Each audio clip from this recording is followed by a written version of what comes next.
Over the last couple of years, Blender render engines have leveled up significantly. Both Cycles and Eevee have seen major updates that boost performance, visual fidelity, and workflow improvements too. So in today's video, I'm gonna go over the most important updates that Blender got when it comes to rendering in the last couple of years, in addition to a peek at what Blender 5 has brought to the table in terms of rendering. So if you're wondering if Blender is good enough for rendering, this video hopefully will give you the answers.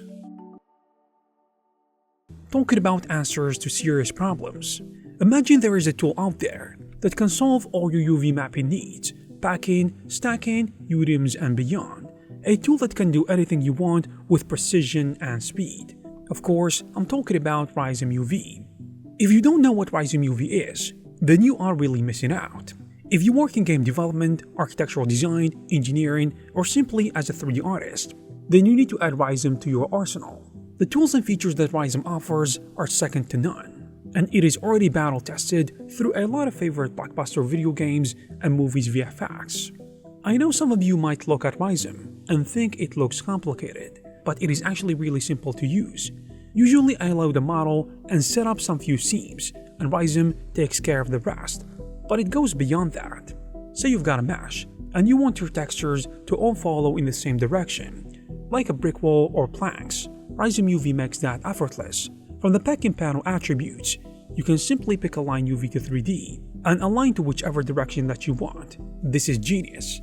It is one of those features that you don't think about until you need it. So if you want to take Rhizome UV for a spin, click the link in the description down below and try it today for free. Blender's path tracing in Cycles has received a ton of love in the last couple of years, making it faster and more physically accurate than ever.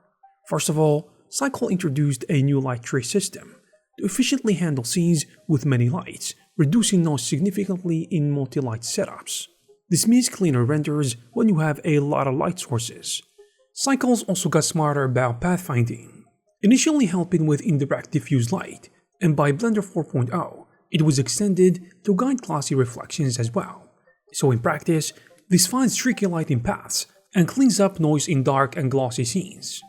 Also interestingly enough, the principal BSDF shader had a big overhaul. The old shader was rewritten to be more modern, fixing long-standing accuracy bugs and adding features like a proper sheen layer for cloth and fuzz, in addition to a realistic clear coat and tint controls. In other words, I would say it is more physically correct and flexible than before, making it easier to get realistic materials.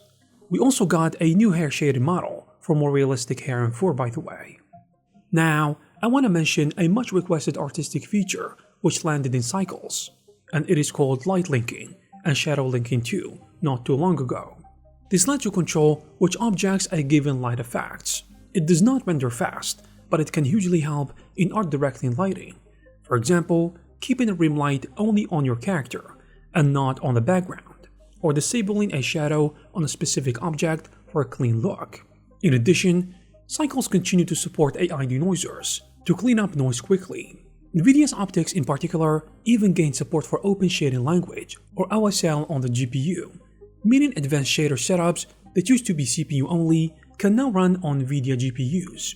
There is actually ongoing research into more temporal and stable denoising, like NVIDIA's latest DLSS ray reconstruction that was demoed at SIGGRAPH, pointing to even smoother animation previews in the future.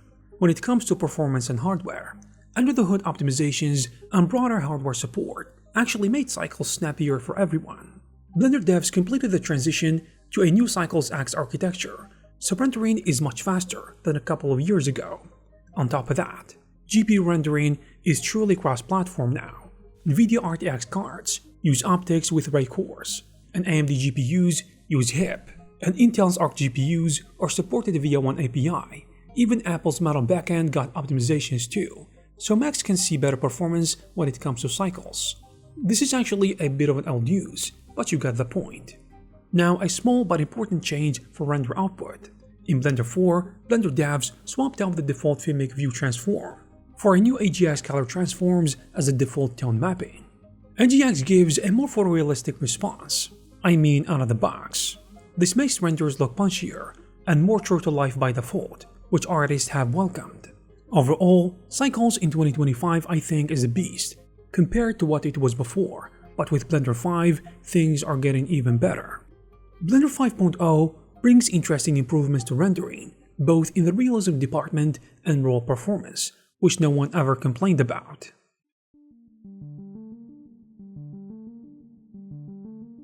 On the Cycles side, subsurface scattering just got an accuracy boost. The principal shader's random walk subsurface scattering now supports multiple scattering bounces, which means more realistic skin and translucent materials. So those murky dark patches will be reduced at the cost of a bit more render time. Another interesting update, the principal BSDF and metallic shader now have a thin film option for iridescence. This simulates the rainbow sheen that you get on oil slicks or soap bubbles due to tiny film layers. The result is subtle on metals, but can produce gorgeous colored highlights on surfaces, which instantly improve the realism for automotive shaders, VFX, etc. Cycles also changed how it handles volumes internally. Smoke and fire shaders now use nano VDB under the hood, which dynamically cuts memory usage on volumetrics, which is awesome for heavy simulations. The trade-off is a slight speed hit in some cases, but the developers also introduced a new null scattering volume sampler, which is unbiased and removes the old need to fiddle with step size settings. Essentially, volume rendering is now more physically correct and artifact-free, which is great. So you shouldn't see those blocky step artifacts, especially in dense smoke. But here's the thing, if you prefer the old biased method, which is reliable for speed and consistency, especially with older files, there is a toggle to get it back. Another neat option for speed is that hair and curves can be rendered as linear 3D curves, which approximates curves with straight segments. It is less accurate, but can significantly speed up hair renders when perfect smoothness isn't needed. And a small but cool addition for debugging renders, a render time IOV pass that shows how long each pixel took to render. This is great, I would say, for performance nerds or optimizing heavy scenes. Now with Eevee, Blender's real-time render engine. It has also undergone a major evolution known as Eevee Next, which happened more than a year ago. By Blender 4.2, the new Eevee Next renderer became the default, bringing Eevee closer to Cycles, in quality, while still keeping it super fast. Eevee Next introduced a new screen space ray tracing pipeline for global illumination. In other words, this means Eevee can now calculate indirect light bounces, and it can do it in real time, using screen space ray tracing for every material, dynamically improving the accuracy of bounce light and global illumination. This helps scenes light indirectly, think indoor scenes, soft area lighting and so on, which helps it kind of look closer to what Cycles can do, at least on the surface, whereas older Eevee had to rely on light probes, or got blotchy in some cases. In addition, the new Eevee uses virtual shadow maps for shadows, which greatly reduces shadow flickering and allows much higher resolution shadow detail. The result is stable, crisp shadows with lots of lights.